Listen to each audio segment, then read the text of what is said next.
Hi, folks. Welcome. I see people coming in. We'll get started shortly, just giving folks a chance to join.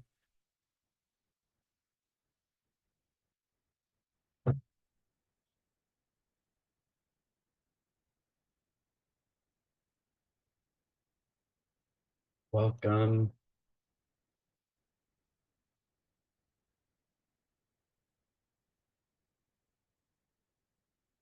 Thank you all for being here. We will start shortly. I have seeing people join.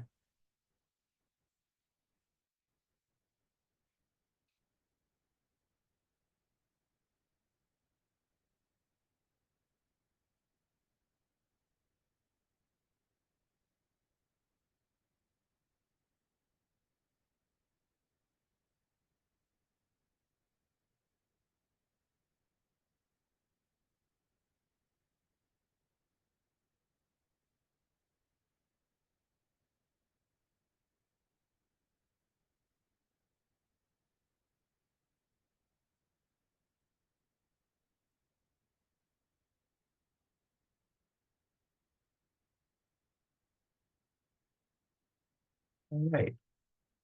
I will get started with at least the sort of housekeeping portion of this as people join us before we get to the delightful readers we have for tonight. Welcome, everybody. My name is Spencer Johnson. I am the host of this reading series from the Writers Room of Boston. This is the Writers Readings from the Room series that they've been doing for quite a while. Started it during the pandemic as a way to sort of virtually bring writers together, and it's continued since then as a kind of platform to bring writers both who are members and former members of the room and writers from outside of the writers' room sphere. And at this point, we've had writers reading from all over the country, which is really quite cool.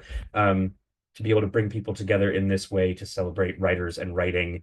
The series is, as I said, part of the Writers' Room of Boston, which has existed since 1993. It's a working space, a co-working space for writers. You can rent, you can not rent, you pay membership dues, and you can have access to office space, quiet space to work, and community with other writers.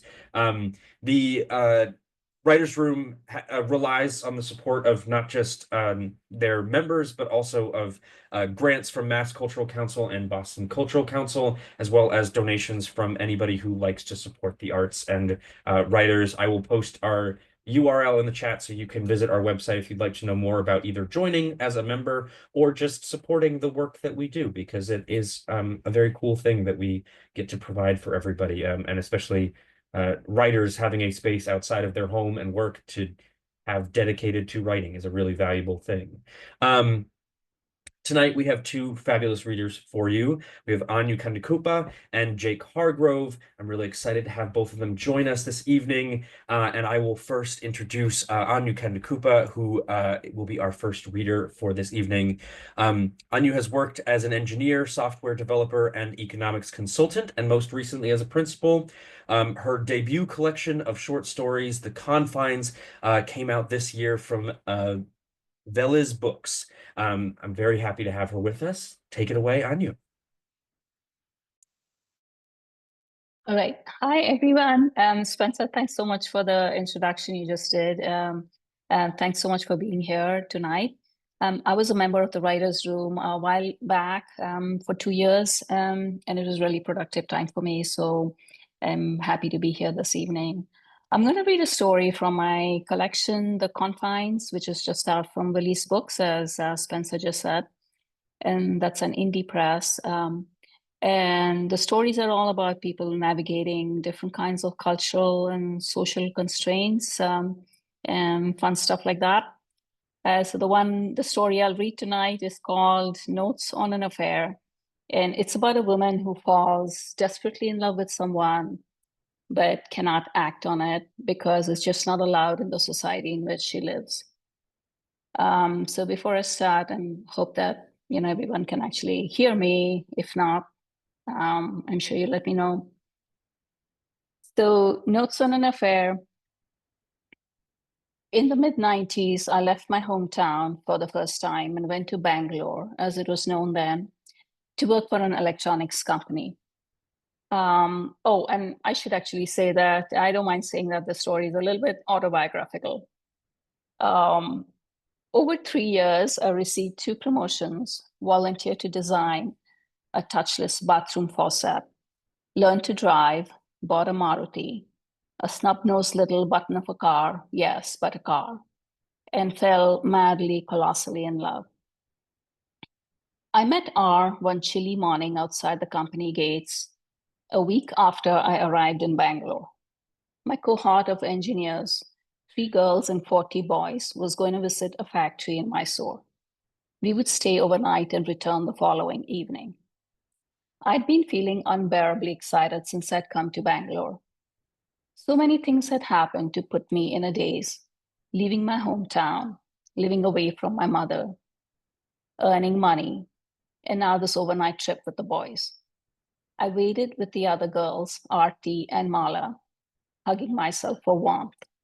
We stood in a separate little knot from the boys, an electric charge crackling between our groups. We talked loudly with each other, but the boys, to seem more confident, spoke even louder. They did awkward things, as if someone was repeatedly stinging them. One kept throwing peanuts in the air and trying to catch them in his mouth. 2 others arm wrestled boisterously. They were one big thrilling mass, a mix of shades and shapes and heights. I watched them from the corner of my eye, though I pretended to be absorbed in conversation. I didn't look around once. Our supervisor arrived and started discussing their route with the driver. One of the boys stood right behind him and imitated his hand gestures. We all tried to suppress giggles. Quiet fell. Suddenly, someone laughed. I turned and saw R. He had thrown his head back, revealing not quite white teeth. He was wearing a blue shirt, the top 3 buttons undone to reveal his chest hair. My mouth went dry. Voices came from far away. I was already used to feeling lightheaded around boys, but this one was affecting me more strongly. The bus arrived. I sat behind the steps with Artie and waited for the blue-shirted boy. I saw his hair first, then breathed in his sweaty scent. As he climbed, he brushed my fully clad shin with his right shoulder. He turned at the top to make his way to the back. When he came alongside me, he tipped his hip slightly and touched me again. I knew he had done the second touch on purpose. Throughout the ride, Aarti and I chattered away. Everything we said was nonsense. One sentence had no connection with the next. A reply had no connection to the question asked. The only reason we talked was to prove how lively and attractive we were. Halfway through the journey, there was such a stir at the back of the bus that even the girls could legitimately turn around to see what was happening. It was R. He had picked up another boy, a thin fellow with narrow shoulders, and placed him on the luggage rack.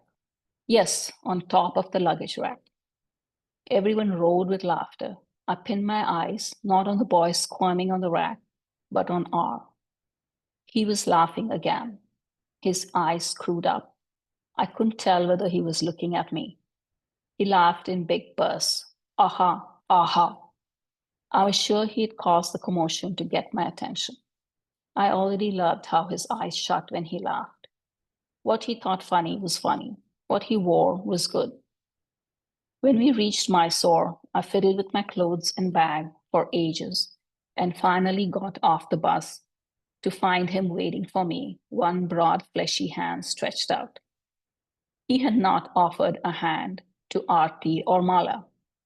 I knew then beyond doubt that he liked me too. In seconds, I memorized every millimeter of his hand, but I stepped off the bus without taking it. Soon after our Mysore trip, we were assigned to different departments within the company. I was to work in the satellite lab. My first project was to assemble and test a PCB with over 200 components. I had never been happier. I loved my work. I was earning a living in a big city. I had friends. I had already eaten in all the best restaurants and seen all the good movies. I had met the most handsome man in the world. I knew he would seek me out. I spent hours bent over a smoking soldering iron, inhaling the odors of melting lead and flux. One morning, I just inserted the delicate leg of a transistor into the PCB with my tweezers, intently focusing on the task so I would not damage the tiny, expensive part, when I heard a step behind me. "Hello," said someone. "I had some time and wanted to see if you were free." It was R. I must have said something back. I have no idea what. He pulled up a stool and sat down. He stayed for 15 minutes. The entire time, I sat very still with my tweezers in one hand and the PCB in the other, in case a movement made him leave. He began visiting me unannounced once a week or so, talking about himself, his family, and his plans. He always did all the talking. This was his first job. He'd spent a year at home after college, figuring out what to do. He was already bored. He wasn't going to stay long. He would soon be off to America. His voice slipped over me, steeping me in warmth. The lab was filled with a golden light. Every word he spoke pointed like an arrow toward only one thing, our coming intimacy. He doodled. He would take out a pen filled with emphatic black ink and draw circles within circles, squares upon squares, stick figures, arrows, networks of diamonds. You spiral the pen uncertainly down the sheet, write words, and underline them. Names of books and movies and restaurants. As soon as he left, I would pick up the scraps, put them to my lips, and place them deep in my desk drawer. He asked me if I liked to read. I nodded, even though I had no great love for books. "There's a new library on Circus Road," he said, "Nalanda. They cover all their books with plastic. You can borrow as many as you like at once, just like in America." He tore a sheet from my notebook and drew a little map with quick, firm strokes. That very evening, I went to Nalanda and became a member. On the days R did not visit, I made up excuses to walk around the campus, my skin prickling at the thought that I might run into him around a corner in the parts shop in the CAD building. After work and on holidays, I loitered in the posh areas of Bangalore, dressed beautifully, my skin prickling at the thought that any second he might tap me on the shoulder and tell me he loved me, right there on the street. I haunted Nalanda only to catch a glimpse of him, prowled its aisles as if they were jungle tracks where I might come upon my handsome preening peacock at any moment. I checked out thick books with impressive jackets that I never read. On the Mysore trip, R had made the driver blast Dire Straits' Alchemy over the speakers. I went out and bought the CDs and listened to them over and over again as if the songs were prayers. Daydreams slipped into my head whenever I closed my eyes. R, always in a dark blue shirt tucked into a white towel around his waist. In one dream, we would sit facing each other, though I couldn't say whether we were indoors or outdoors. "You drive me mad," he would say in his deep voice. "I can't live without you." He'd peel his shirt off, then his towel. Still somehow not naked, he would inch closer and closer to me. In another dream, my favorite, I would sit astride his motorcycle, my arms locked about his chest. He wore the towel even on the bike. We would thunder down the road in the middle of the night, but there was no sound. The road, usually full of traffic and strident with honks, was empty. We would fly soundlessly down the road, R's hair in my face, sticking to my wet lips. We would argue. In mock anger, I would bite him hard in the fleshy part of his upper arm. When I dreamed this dream, I would clean forget where I was and what I was supposed to be doing. Once I woke from the daydream and found myself in an unsavory part of Bangalore, instead of the dentist's office where I was supposed to be. Loafers catcalling me. I'll stop there. Thank you for listening, everyone. Thank you for reading on you. That was beautiful. And I loved the imagery of the daydream version of R and his towel. I have questions. And I can't wait to read the rest of the story. As you said, it's in your new collection. Please feel free to put the link in the chat so people can find it and find more about your work. And as you do that, I will happily introduce our Great. next reader. Thanks, Anya. Thank you. Um, Jake Hargrove is a writer from North Carolina. He now lives in New York. He is the editor-in-chief and co-founder of Cult Magazine. Um, I'll let him say anything else he'd like to say about himself. Thank you, Nice. Jake. Nice. Thanks, Spencer. Yeah, I'm the editor-in-chief of Cult Magazine, which I run with Matt Gillick. We're based in New York. Yeah, excited to read a little story that is going to be coming out soon in Phase Zero magazine, which is also based in New York. They do they like bind all their stuff and make all their stuff by hand. So if you haven't submitted to Phase Zero, it's like a pretty cool publication that makes cool, I don't know, products. And I don't know, that's sort of what Cult Magazine is sort of into as well, as like making magazines that are nice products, or like we're trying to be a little as thoughtful as we can in the publishing process. Um, this is a story that I actually wrote while I was living in Boston with Spencer. Um, and yeah, it's I guess it's kind of cool that Spencer invited me to do this, and this got published or is going to be published or I got the notification that it was going to be published soon. So I don't know, that's coincidental and nice. Cool. The title is A Boy Named Doris, and I will start reading it. So, A Boy Named Doris. A boy named Doris will live life at a certain disadvantage. Given his femininely antiquated name, it will likely be incredibly difficult for him to assert himself as any kind of masculine figure around his friends. This will make garnering respect and friendship somewhat tough for him. Young boys are not exactly the most progressive population when it comes to understanding differences of those around them, and with a name like Doris, he will basically just be asking to be ridiculed, objectified, or outcast. This will be very difficult for a boy named Doris, for his name will not be something he can help, nor will it be something that he, up until this point of his life, will have likely considered feeling bad or self-conscious about. For if a boy is actually named Doris, there's a good chance that it'll be because it is a family name, and thus something that he has been taught to actually value and revere all his life. And if a boy named Doris is strong-willed, he will take the mocking from his peers in stride. Perhaps the experience will make him even more masculine than he would have been with a more normatively male first name. He would not be the first boy to overcompensate for a perceived flaw in his manhood.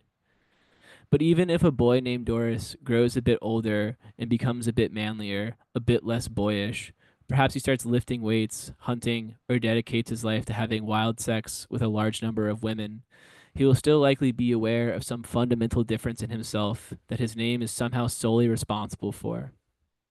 For a boy named Doris, if he is perceptive, which he will have to be simply due to the social difficulties he will have faced by this point, will realize that forming unfair assumptions is a basic part of being a person in meeting another person.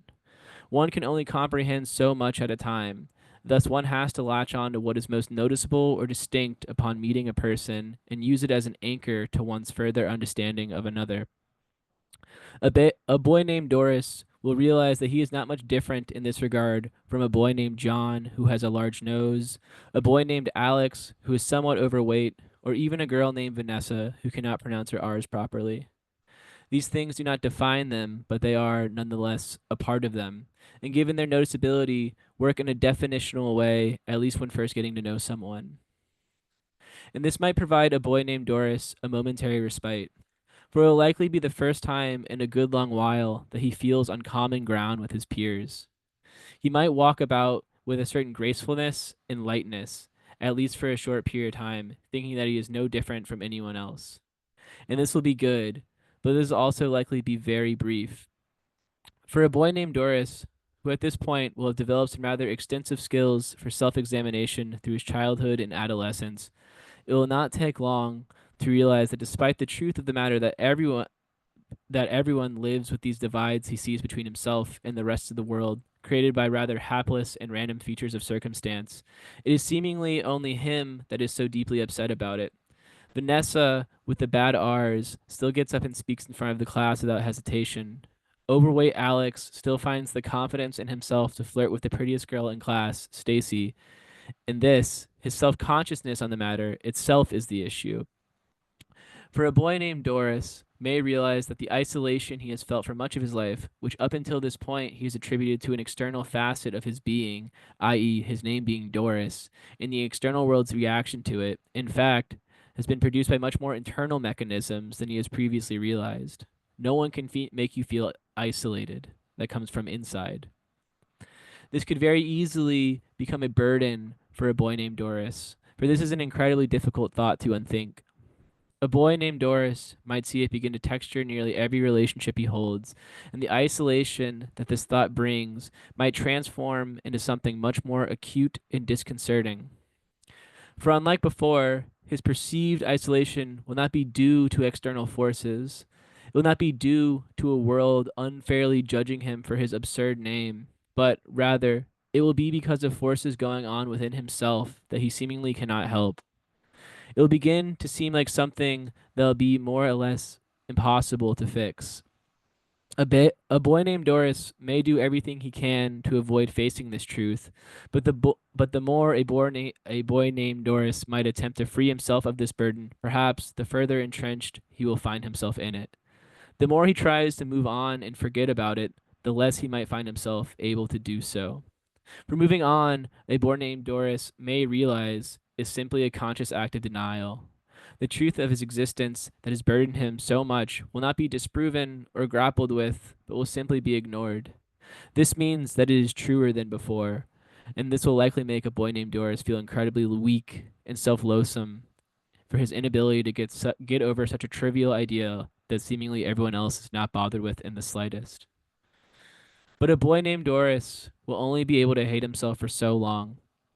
He will have spent his entire life being ridiculed and feeling isolated, and by this point, he may very well have had enough of that sort of thinking. A boy named Doris may in fact move these poisonous thoughts outward toward the world that he so wishes to be connected to, but which is so ignorant of the truth of its existence, therefore making that connection impossible. A boy named Doris may begin to hate everything he sees. Walking about the world, seeing people chatting away, laughing, finding love, getting married, may begin to infuriate him and fill him with an envy and bitterness that burns him like fire. And this bitterness may grow and grow. He may feel it at every moment of his life and around every person he sees. A boy named Doris may even begin to look at his own parents scornfully, for it will be them that have named a boy named Doris, Doris, and it will be them who he should feel the deepest and widest of connection to, a feeling of being seen wholly for himself and all that he is capable of. But it will be them who he feels nothing but disconnected from and hate towards for even birthing him, naming him, and making the feeling of disconnection possible. And a boy named Doris, upon realizing all of this, may in fact begin to desire to enact truly heinous things upon them for burdening his life with this never-ending loop of isolatory thought. And this might scare a boy named Doris. A boy named Doris will likely not want to think these things about his own parents, but by this point, he will have proven to himself that his wanting or not wanting to think about something and what he actually ends up thinking are quite different matters entirely. A boy named Doris, by this point, will likely know that he cannot trust himself nor the mind within his skull. Thus, it will only be a matter of time before these heinous thoughts move from the inside of his head and begin to materialize in the world around him. Likely not knowing what else to do, a boy named Doris, who by this point will not be a boy, but will rather be a man, will perhaps decide to move far, far away. He may move to a tiny mountain town in Idaho named Ketchum, whose population is less than his high school's was and whose only claim to fame is that a famous author once died there after losing his mind. And he may live his days out there near complete isolation, fearing his own mind and the evil it is capable of. Just him, alone, boarded up in an old ranch house with ancient and chipping wood siding and window shutters that hang loosely crooked as if drunk or ill, miles and miles away from anyone else in Ketchum. The only person he sees every day being the mailman, and even that is from more than a quarter mile away and through the scope of a 30-06 rifle, which he carries around strapped to his back at all times of the day other than when he is sleeping or using the restroom. This is all possible. Stranger things have happened, but also, this is just one possibility. There are countless others. Perhaps a boy named Doris grows up with nurturing and thoughtful parents that allow him to change his name and change schools and start fresh at the first sign of distress, and he never has to deal with any of these issues at all. Or perhaps a boy named Doris attends psychotherapy at some point in his in his young adulthood, and discovers that his preoccupation with his solipsism is rooted in some central trauma of his childhood that after a couple of years he is able to unlock and come to terms with and actually really move on from. Perhaps this will feel like the biggest weight off his shoulders imaginable, and perhaps he will begin living an incredibly grateful life from then on out. Things like this happen all the time. And maybe a boy named Doris will have a supportive and engaging friend group that he really connects with in college, who don't care too much about his name, as they are all a relatively strange and outlandish group, and with whom he takes LSD one cold winter evening in the frozen hills of western Massachusetts, where the wind is whipping against his window wildly, and he comes to the realization, there on the cheap, stained carpet of his dorm room floor, that a real identity is somewhat of a farce, and that people more or less just walk in and out of rooms their whole lives, as he has been watching his friends do all evening, becoming something new every time they enter, and then leaving it behind as soon as they walk out, like spirits floating about in the nether, like a continuous tide washing up on an infinite shore, washing away every footstep and imprint left prior and starting anew. Any of this is possible. Anything may happen to a boy named Doris. Truly anything. That's it. Thank you. Thanks, Jake. Yeah. And I have to say, I'm surprised you didn't reveal to everyone here that your name used to be Doris. Yeah, that was the original draft of I'm the kidding. story. Um, Anu, I'd love to welcome you back now as well. We will conduct our Q&A live here. Audience, if you have questions for our readers, either of them or both of them together, you can add them to the Q&A function on Zoom. It should be right there at the bottom of your screen underneath our lovely faces. To get things started, I always, when I host these, I always find that there are surprising similarities between the writers. I never pick writers because I think there are going to be similarities that I notice, but I try to keep an eye out for things. And I noticed that in both of your stories, we're seeing imagined versions of people. With Doris, we're getting this multiple imagined possibilities of what the experience of this identity might be. And Anu, with your story, R is this sort of imagined figure, this daydream version of R that we get of the toweled on the motorcycle version. And I wonder the how both of you thought about the link between imagination and identity and the way that we see other people. And Jake, in your case, I think it's this sort of external world looking in at the possibilities of somebody else. I'd be curious to hear either of your thoughts on that. Yeah. I guess in regards to my story, I mean the whole bit is I guess this imagined person and like the back and forth of it like fleshing out and then kind of fading away. Um I think I guess in relation to like imagination and identity, maybe that's sort of what I was ending up at with the story was kind of like um this whole like thing that we like tether ourselves to and like connect with others is this like imagined thing. It is like our own little story, right?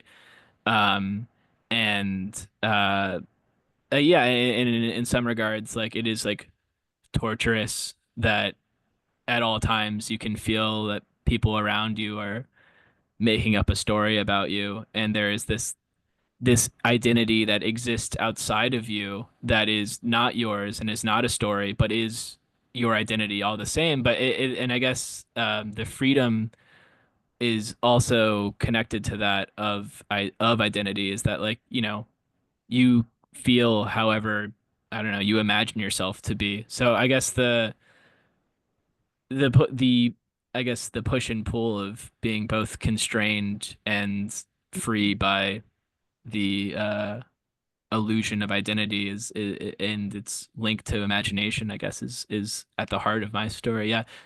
Um yeah. Yeah, and the variety of possibilities that come with imagination Right. and identity. Like you can always, I sense by the end of that story, that sort of possibility of the future of like there is always a possibility that you can imagine a new version of yourself and that can live on. Um, Right. yeah, Right. Yeah. Because I mean I feel like it's a kind of depressing story and it was like kind of fun to return to, but I think there is like sort of like an optimism towards it, especially at the end where it's like, well, like if you can like continue to like imagine something, like literally anything, then like you can continue to exist, I guess. I think it pulls way towards the optimistic at the end there. I think Yeah. that whole idea of there are many possibilities is that it is, I mean, that's hugely optimistic. And I think that it's an interesting turn for the story.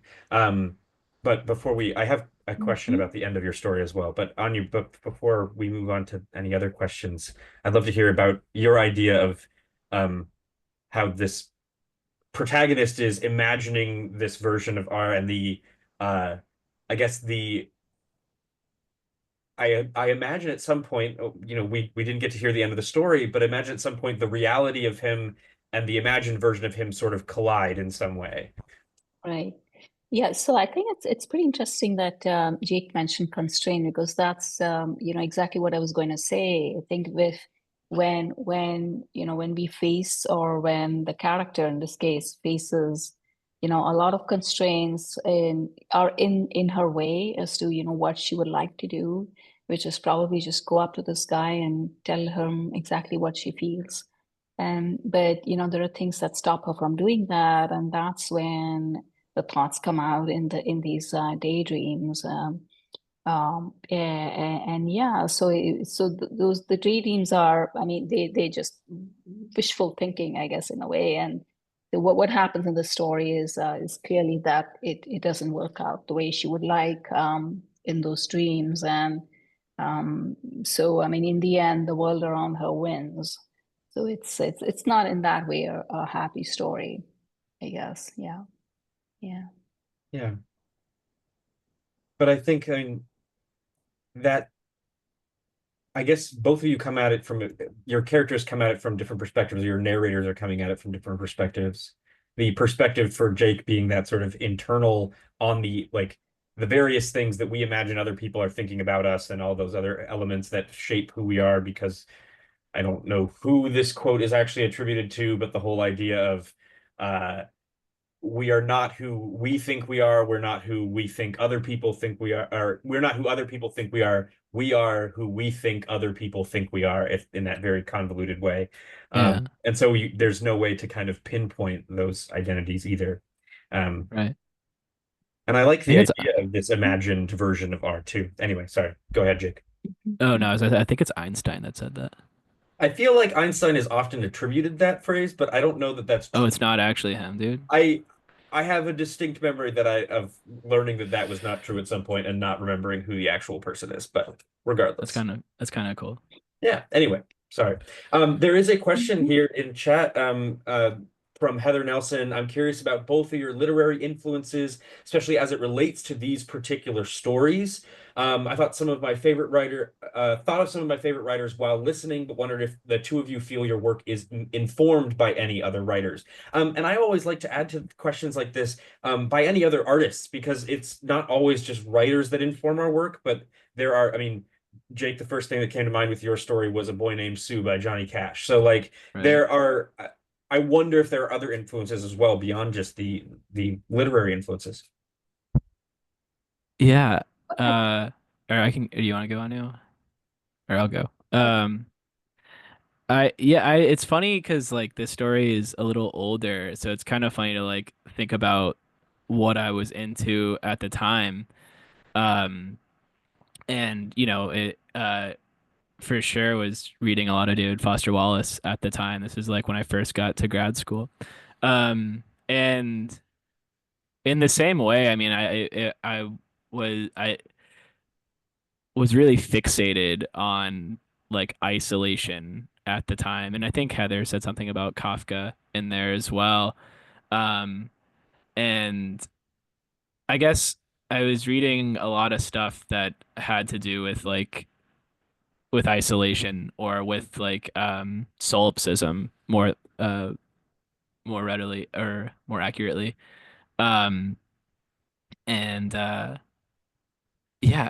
I guess I'm trying to think of like who else was big for Well, me at was that that point. around when we read the trial for Eugene's class? Yeah. We this I mean we were reading. I think that might have been like one of the more like depressive periods of reading I was going through. We were I reading mean Webek. that I trial. mean I still don't read much, but because we read Webek then too.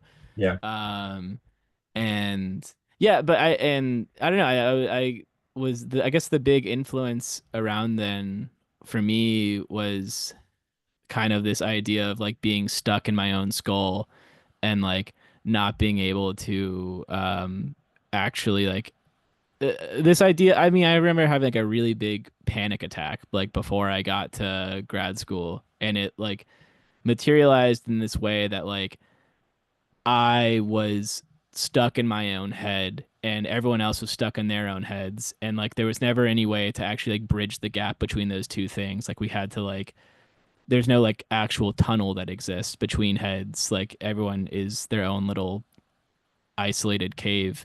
Um, and so I think this story kind of came out of that, and it's nice because I guess like there are ways out of it. It's like that you can kind of have like a joyous communion through like arts and things like that. And I think like when I read that story, I get really excited by like the prose and how like the energy like follows through and like builds. I think it I guess I was like on the other influence thing. I guess I was getting into like noisier music at the time and like thinking about sound in a propulsive way in like terms of like the building up of energy rather than just like the display of noises or just like I don't know, nice noises, but I was thinking more of like about sound in a more abstract way. So I guess all that came together to create that story. Yeah. That's a lot of things. I mean, and a lot goes into every story in that way too. I definitely feel the sort of um I think that the narrative voice that you pick you work with in that story feeds that more poetic voice almost, that sort of thinking Mm. more about sound and tone in a way that like a more traditional first person or third person narration wouldn't necessarily. The repetition of a boy named Doris rather than ever just saying the name Doris by itself is, I think, an interesting choice as well, kind of related to that. Anu, any influences that you would like to share? I'm very curious as well. Well, yeah, so influences, I suppose every story is different. It's but you're asking about this particular story. Um, well, I think when I was writing it, I was thinking and reading stories that, dealt with obsession very well. And I also wanted the stories to be less about the obsession itself, but more about how the character is processing her feelings. And, I mean, in the end, things don't turn out the way she would like. And so initially, she's sort of almost standing outside herself, watching what's going on with her. And Yeah. then later on, she is again standing outside herself and trying to process her feelings of regret. And so it's about a very self-aware character who knows what's going on with her, um, even as she is not able to sort of get out of it. So that's the sort of viewpoint I wanted to capture. as opposed to just about, I'm not very strong on plot as such. So I'm always like trying to get deep into the mind of the character as opposed to, what happens.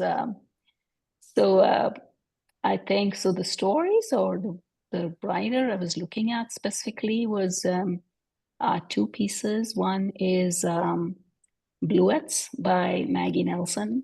I love Bluets. What a magnificent book. Yeah. Yeah, it's a beautiful book, and also I was also looking at Annie Ernaux's work, and specifically I think she's written one which is called Simple Passion, and that's just about her affair with a man over 1 year. And it's a true story, and there are actually two versions of that. One is fictionalized, and then she came out with another one, which is diary, which is just actually she published contents of her diary during the time. So that's a nonfiction version of the novel she wrote initially. So so those, I was reading those and thinking about those when I was writing the story. Yeah. Yeah. Well, and I think it's interesting that you bring up the self-awareness of the character, which is something that really stands out in this story. I thought of Alice Munro. A couple of Alice Munro stories sort of came to mind in your reading as well, because often her characters are very self-aware and sometimes quite obsessed, but also in the same way as your character, quite observant of the world around them as well. I found it. I really liked in the setup of your story the way the character is observing the sort of performances of the people around her, the people on this trip, the men and women on this trip, the women talking loudly and the men doing things to get the women's attention, and all of it sort of this sort of circling around each other. I think you have the line something like the energy between the groups or the electricity between the groups. And I think of that tension and energy of those sort of performative acts of society, like what we do rather than just directly being able to talk to somebody about Right. our feelings. We have to do these performances or whatever they might be in order to try to get their attention. And how that works or whether it works, I guess, sort of depends on the receptiveness of people as well. It's fascinating. Right. It was, Yeah. Yeah. it's they're both fantastic stories.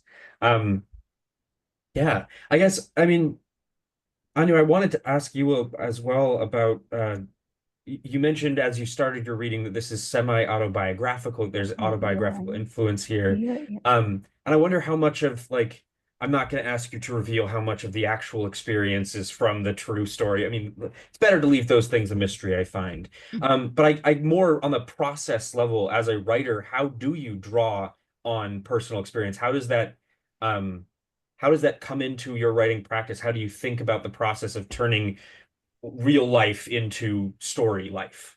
Mhm. Right. Yeah. So, yeah, I've had this question being asked before. So I think, so, I mean, I don't know if I know exactly the best way to answer it, but well, one thing for me is it's less than the actual events. I think it's more about capturing the mood, right? You're trying to get as close as possible to a mood and an emotion.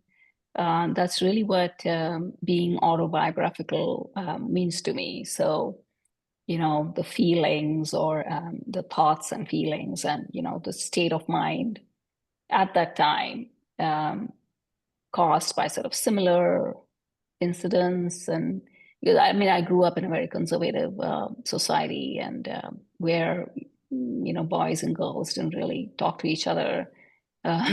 It's true. I mean, this was some time back, but it's still like that in some parts of India. This is India, obviously, that I'm talking about. So I think what I was trying to get after is capturing, yeah, the mood and the emotion. That's really what being autobiographical means to me. Yeah. Yeah, Yeah, I mean, I think that's that makes sense.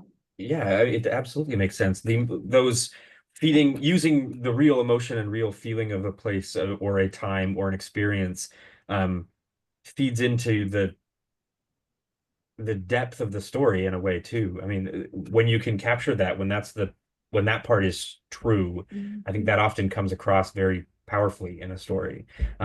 Yeah, that's a great way to think about it. I think it's the writer Mimi Pond talks about emotional truth versus factual truth, and how factual truth is, that's just data that doesn't matter as much as the emotional truth of what you're trying to convey. And so if you focus on emotional truth, you could write a great piece of nonfiction, and you could write Right. a great piece of fiction, and you could write a great poem, and you could write a great song. Like, all of those things are fed by the emotional truth, which is very autobiographical and personal, than more so than the factual truth. Right. Yeah. Well, we are just about out of time here, so I want to give you each a chance to plug anything you'd like to plug. Tell people where they can find more of your work. Tell anybody about. I noticed on you put an event that you're going to be reading. Was that May 13th at 7 p.m. at Newtonville Yeah, Books?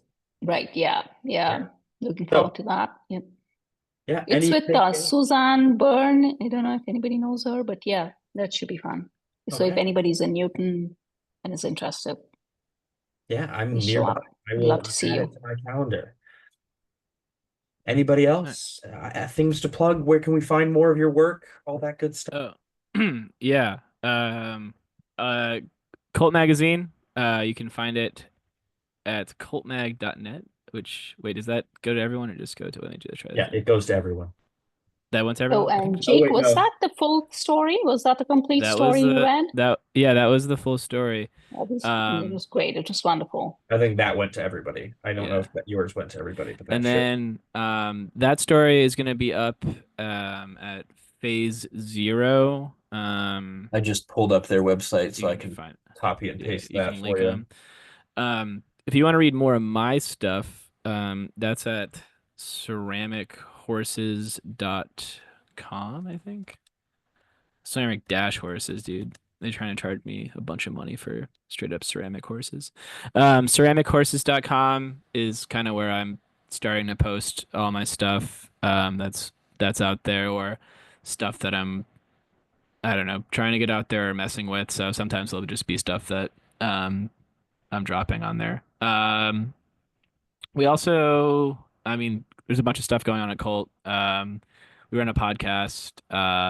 That's all kind of available on the website and all around.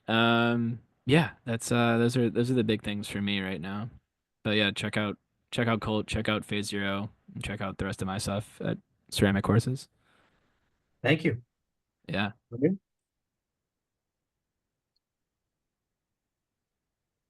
All right. I think that was it. Yeah. Did you have a Okay. question for me? Yeah, no. No, I was Okay. gonna follow up and see if there was anything else you wanted to share. I put Oh, your yep. website back in the So chat as well, so that everyone should have it.